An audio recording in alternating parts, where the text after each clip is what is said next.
बड़ौदा की जामा मस्जिद से team India तक पठान बंधुओं की कहानी। आदाब, मुस्लिम ऑफ गुजरात ये यूट्यूब चैनल पर आप सभी का स्वागत है। हमारी coffee table book Muslim of Gujarat की झलक। ये बुक में गुजरात के लगभग 200 जितने मुस्लिम सुपरस्टार के फोटोज और लेख होंगे। कौन सोच सकता था कि बड़ौदा की जामा मस्जिद के आंगन में खेलते दो नन्हे बच्चे एक दिन भारत के लिए अंतर्राष्ट्रीय क्रिकेट खेलेंगे।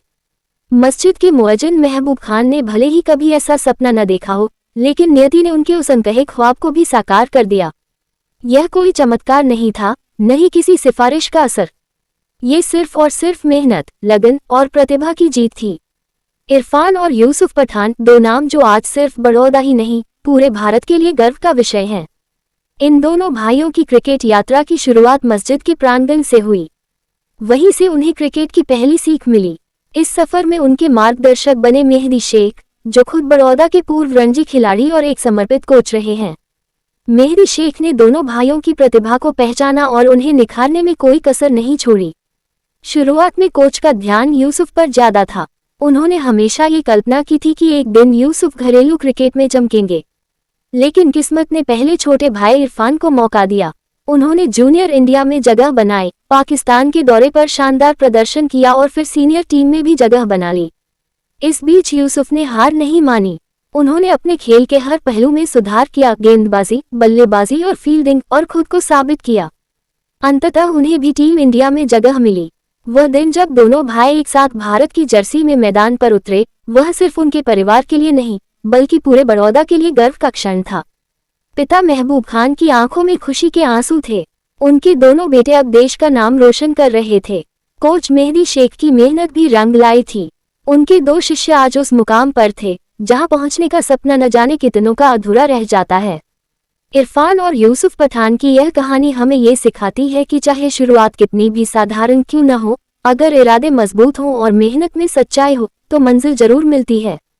आज ये दोनों सिर्फ बड़ौदा ही नहीं, पूरे गुजरात और भारत के लिए गौरव हैं।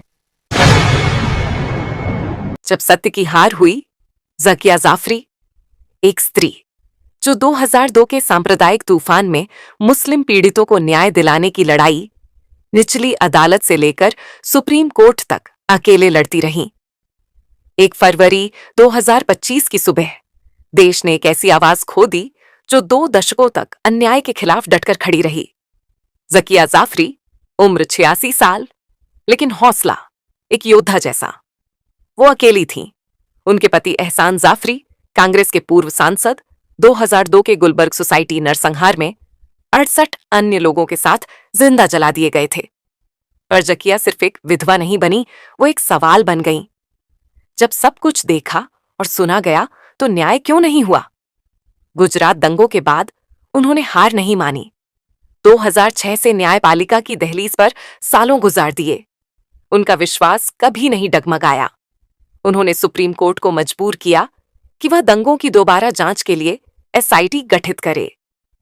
लेकिन जिस जांच से सच्चाई सामने आनी थी, वहीं 2012 में क्लोजर रिपोर्ट दाखिल कर दी गई। ज़किया ने तब कहा था, एसआईटी ने अहम सबूतों को नजरअंदाज किया। जांच अधूरी और पक्षपातपूर्ण थी। 2022 में सुप्रीम कोर्ट ने उनकी याचिका खारिज कर दी, जिसमें नरेंद्र मोदी और अन्य नेताओं को एसआईटी द्वारा दी गई क्लीन चिट को चुनौती दी गई थी। ये सिर्फ एक केस नहीं था, ये उस व्यवस्था का आईना था जहां सत्ता, पुलिस और न्यायपालिका की तिकड़ी ने मिलकर सच को दफन कर दिया। लेकिन सवाल अब भी जिंदा है, 69 लोग मारे गए। हत्यारे कौन थे? क्या ज़किया जाफरी झूठ बोल रही थी, या फिर न्याय अंधा नहीं लाचार था? आज ज़किया जाफरी हमारे बीच नहीं है, लेकिन उनका सवाल अब भी हमारे सामने है। सत्य की विजय क्यों नहीं हुई? हमारे तंत्र की चुप्पी, हमारे समाज की चुप्पी सब कुछ बोलता है। अगर एक लोकतंत्र में एक वृद्ध महिला को पूरी जिंदगी न्याय के लिए लड़ना पड़े और अंत में वो खाली हाथ दुनिया से चली जाए, तो यह सिर्फ एक व्यक्ति की नहीं, पूरी न्याय व्यवस्था की हार है। ये इतिहास का वो पन्ना है जिस पर धब्बा है, और वो धब्बा कभी नहीं मिटेगा। हाजी रमकड़ू सांप्रदायिक सौहार्द की अनोखी मिसाल। गुजरात के जूनागढ़ जिले के चोरवाड़ गांव से ताल्लुक रखने वाले 73 वर्षीय हाजी मीर कासिम जिन्हें स्नेहपूर्वक हाजी रमकड़ू कहा जाता है, न केवल लोक संगीत के क्षेत्र में अपनी विशिष्ट पहचान रखते हैं, बल्कि वे गौसेवा के प्रति अपने गहरे समर्पण के लिए भी प्रसिद्ध हैं। हाजी रमकड़ू पारंपरिक ढोलक वादन में निष्णात हैं और उन्होंने अमेरिका, ब्रिटेन, पश्चिम एशिया और दक्षिण अफ्रीका जैसे अनेक देशों की यात्राएं की हैं। उन्होंने गुजराती लोक संगीत के दिग्गज कलाकारों के साथ मंच साझा करते हुए अपनी कला का परचम लहराया है। उल्लेखनीय बात यह है कि वे अपने संगीत आयोजनों से प्राप्त आय को राज्य की विभिन्न गौशालाओं में दान कर निराश्रित और बीमार गायों के कल्याण में योगदान देते हैं। एक ऐसे सामाजिक परिदृश्य में जहां अक्सर मुस्लिम समुदाय पर गौहत्या से जुड़े आरोप लगाए जाते हैं, हाजी रमकड़ू अपनी सेवा और संवेदनशीलता के जरिए सांप्रदायिक सौहार्द और मानवीय एकता की एक जीवंत मिसाल बनकर उभरे हैं। वे ये दर्शाते हैं कि सच्ची भक्ति और सेवा का कोई धर्म नहीं होती है तो केवल भावना, करुणा और समर्पण की शक्ति। अगर आपको दिलचस्प और जानकारीपूर्ण वीडियो पसंद हैं तो हमारे YouTube channel Muslim of Gujarat को अभी सब्सक्राइब करें। वीडियो को लाइक करें और ज़्यादा से ज़्यादा शेयर करें ताकि हमारा संदेश दूर दूर तक पहुँचे। आपका सपोर्ट हमारे लिए बहुत मायने रखता है। शुक्रिया।